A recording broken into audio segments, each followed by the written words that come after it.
नमस्कार प्यारे बच्चों, अब आप इस विषय के वीडियोस एक साथ भी देख सकते हैं।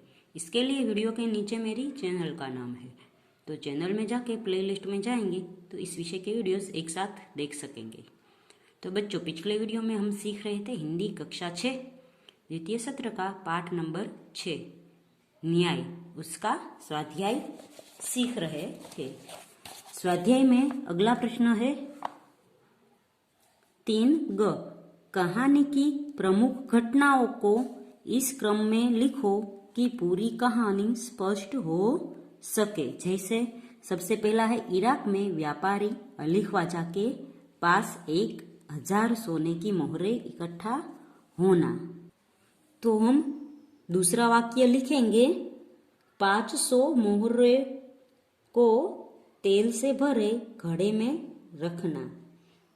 तीसरा वाक्य लिखेंगे उस घड़े को मित्र वाजिद के तहखाने में रख आना और मक्का की यात्रा पर निकल जाना।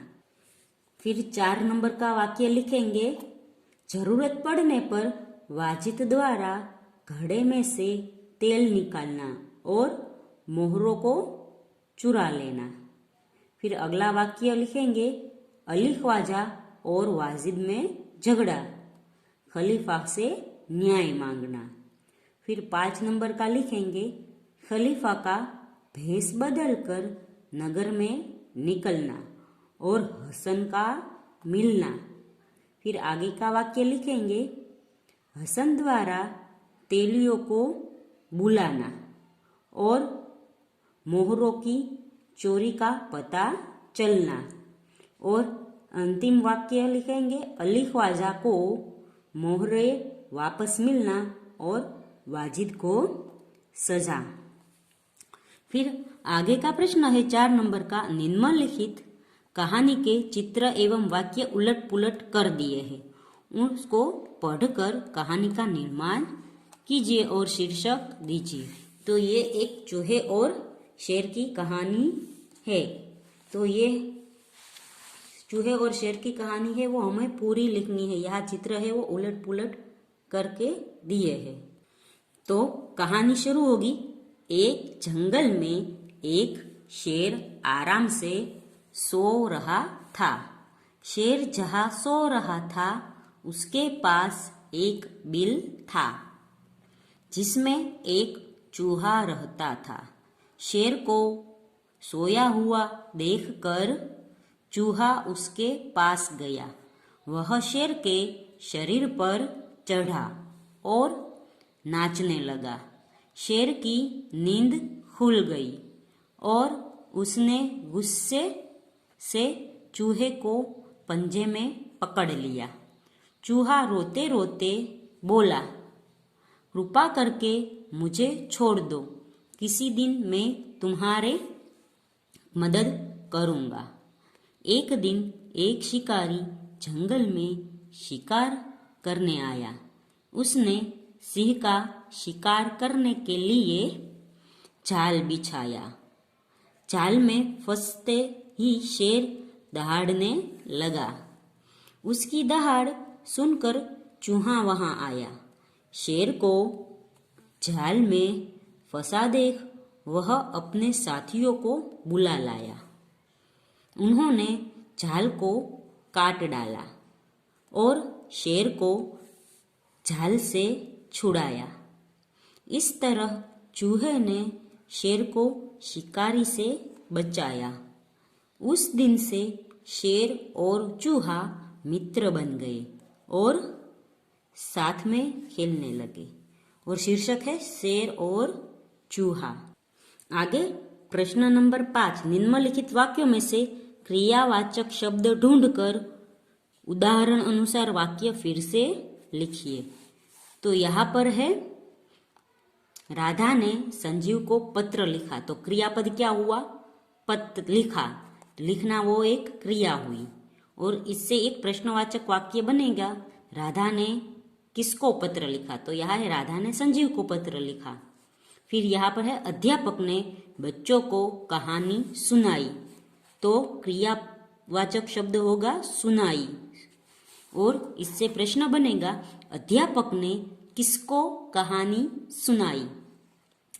फिर दूसरा है रात को कुत्ते भौंक रहे थे, तो रहे थे वो क्रियापद होगा। और इससे प्रश्न बनेगा रात को कौन भौंक रहा था। फिर तीसरा है वह पटाखे देख रहा है, तो देख रहा है वो क्रियापद है। और वाक्य बनेगा वह क्या देख रहा है। 4 नंबर का है वेदांत किताब पढ़ रहा था, तो रहा था वो क्रियापद हुआ। और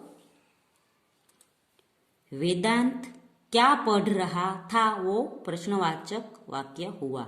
फिर 5 नंबर का है पता नहीं तन्मय मेरे पास से कब चला गया, तो गया है वो क्रियावाचक शब्द है। तो इससे प्रश्न बनेगा तो पता नहीं वो शब्द हम निकाल देंगे। प्रश्नवाचक वाक्य के लिए हम लिखेंगे तन्मय मेरे पास से कब चला गया। फिर 6 नंबर का है आकाश में पतंग उड़ रही थी, तो थी होगी वो क्रियावाचक शब्द होगा, उड़ रही थी।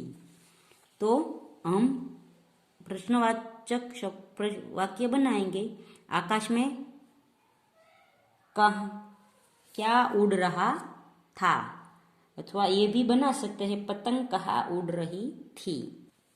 आगे है प्रश्न नंबर 6 कहानी पढ़िए, उचित शीर्षक दीजिए एवं चर्चा करके प्रश्नों का निर्माण कीजिए तथा उत्तर लिखिए।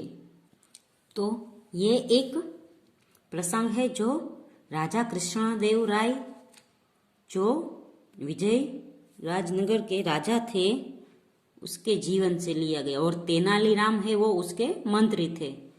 हमने तेनालीराम और राजा कृष्णदेव राय के कई सारे किस्से देखे, उसमें से ये एक किस्सा है कि कृष्णदेव राय के महल में एक सेवक कांच का मोर साफ कर रहा होता है, तो गलती से वो टूट जाता है। तो कृष्णदेव राय उसे सजा देते हैं कि तुमने मेरा मोर तोड़ा, इसलिए मैं तुझे 6 मास की कारावास देता हूँ।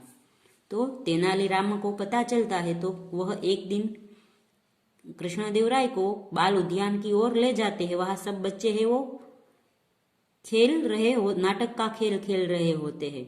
उसमें एक बच्चा गलती करता है, तो दूसरा बच्चा है वो कहता है कि तुमने पहली बार गलती की है, तो इस गलती को मैं माफ कर देता हूँ।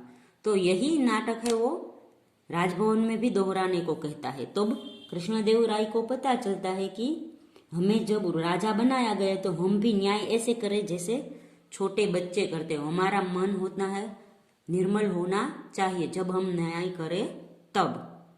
तो इस कहानी से हम प्रश्न बनाएंगे। पहला प्रश्न बनाएंगे सेवक से राजा का कौन सा अपराध हुआ, तो जवाब होगा सेवक से राजा का प्रिय कांच का मोर टूट गया था।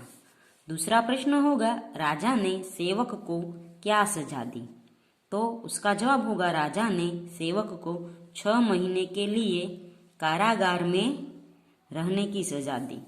तीसरा प्रश्न होगा बाल उद्यान में क्या हो रहा था, तो उसका जवाब होगा बाल उद्यान में बच्चे नाटक खेल रहे थे। 4 नंबर का प्रश्न होगा न्याय करते समय राजा का मन कैसा होना चाहिए, तो जवाब होगा न्याय करते समय राजा का मन बच्चे जैसा निर्मल होना चाहिए। 5वां प्रश्न है राजा ने सेवक को क्यों रिहा कर दिया, तो उसका जवाब होगा राजा ने सेवक को रिहा कर दिया क्योंकि उसने पहली बार मामूली अपराध हुआ था। और इस कहानी को हम शीर्षक देंगे तेनालीराम की चतुराई। तो बच्चों यहाँ पर पाठ खत्म होता है। अगले वीडियो में हम अगला पाठ सीखेंगे। तब तक के लिए गुड बाय, टेक केयर।